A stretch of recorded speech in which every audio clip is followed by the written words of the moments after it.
दोस्तों civil suit में काफी बार फीस एक हैवी अमाउंट हो जाती है।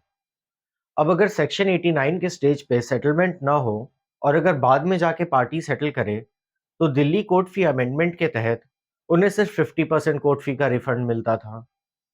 बट हाल ही में लेजिस्लेचर ने इस प्रोविजन में बदलाव लाया है।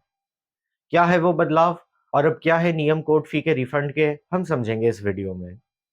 दोस्तों मैं हूं एडवोकेट अतिशय प्रसाद 30,000 कोर्ट दिल्ली से, और इस वीडियो में हम समझेंगे सेक्शन 16 और section 16 A of court fee act Delhi amendment 2026।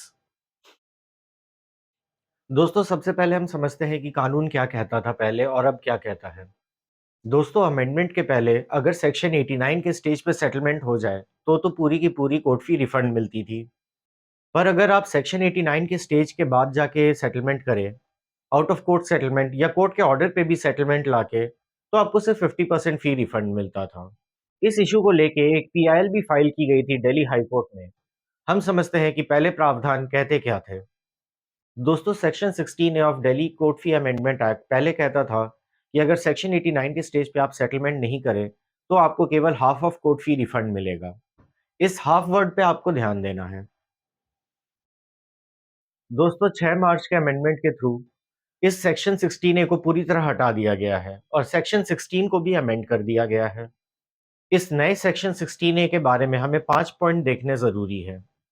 दोस्तों सबसे पहला पॉइंट तो ये कहता है कि अगर आप सेक्शन 89 के स्टेज के बाद भी सेटलमेंट करें, तो आपको पहले की तरह हाफ फी रिफंड नहीं, फुल फी रिफंड मिलेगा।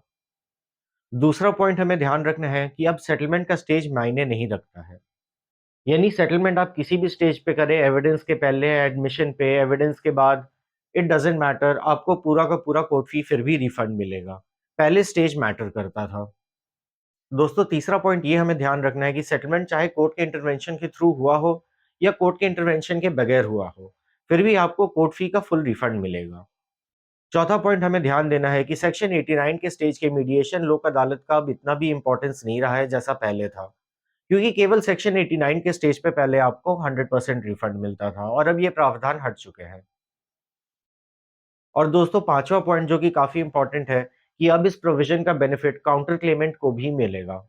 यानी कि अगर आप काउंटर क्लेम फाइल करते हैं, तो आपको काउंटर क्लेम की भी कोर्ट फी का रिफंड मिलेगा। दोस्तों इस पॉइंट पे हम नए सेक्शन 16 को देख लेते हैं। दोस्तों इस नए सेक्शन में हमें एनी स्टेज, सूट और अपील, काउंटर क्लेम और सेटलमेंट स्लैश कॉम्प्रोमाइज्ड, इन वर्ड्स पे ध्यान देना है। और जो मैंने आपको अभी 5 पॉइंट्स बताए हैं, वो भी इसी सेक्शन से निकल के आते हैं। दोस्तों अब हम समझते हैं इस रिफंड के स्टेप्स क्या हैं। दोस्तों सबसे पहले तो जैसे ही आपका सेटलमेंट हो, आपको सेटलमेंट को लिखित में कर लेना चाहिए। यानी आपको एक सेटलमेंट डीड बना लेना चाहिए।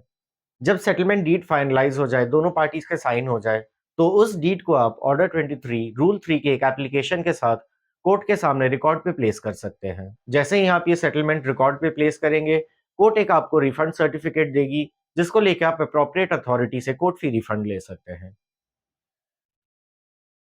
तो दोस्तों इस अमेंडमेंट का क्या इम्पैक्ट होगा? दोस्तों इस अमेंडमेंट का सबसे पहला इम्पैक्ट ये होगा कि लोग सेटलमेंट करने के लिए और इनकरेज होंगे। जब लोगों को पता है कि सेटलमेंट के बाद उनका पूरा कोर्ट फी रिफंड मिल जाएगा, तो वो कोशिश करेंगे कि उनका मैटर कोर्ट के बाहर सुलझ सके। और दूसरी बात, अब सेक्शन 89 के ही स्टेज पे सेटलमेंट करने का प्रेशर नहीं रहेगा लोगों पे। जब वो फील करेंगे कि हाँ, उनको एक अच्छे टर्म्स पे मैटर सेटल करने को मिल रहा है, तब वो कोर्ट के समक्ष जाके मैटर सेटल कर सकते हैं और इसमें उन्हें किसी भी रश की ज़रूरत नहीं है, क्योंकि अब ये किसी भी स्टेज पे हो सकता है। तो दोस्तों आई होप ये आज का video Delhi court fee amendment act के ऊपर आपको पसंद आया हो। अगर आपका दिल्ली सिविल कोर्ट में कोई मैटर सेटल हो रहा है, तो आप इस नए प्रावधान का पूरा लाभ उठा सकते हैं। और ऐसे लीगल अपडेट्स के लिए जुड़े रहें हमारे चैनल प्रसाद लॉ से।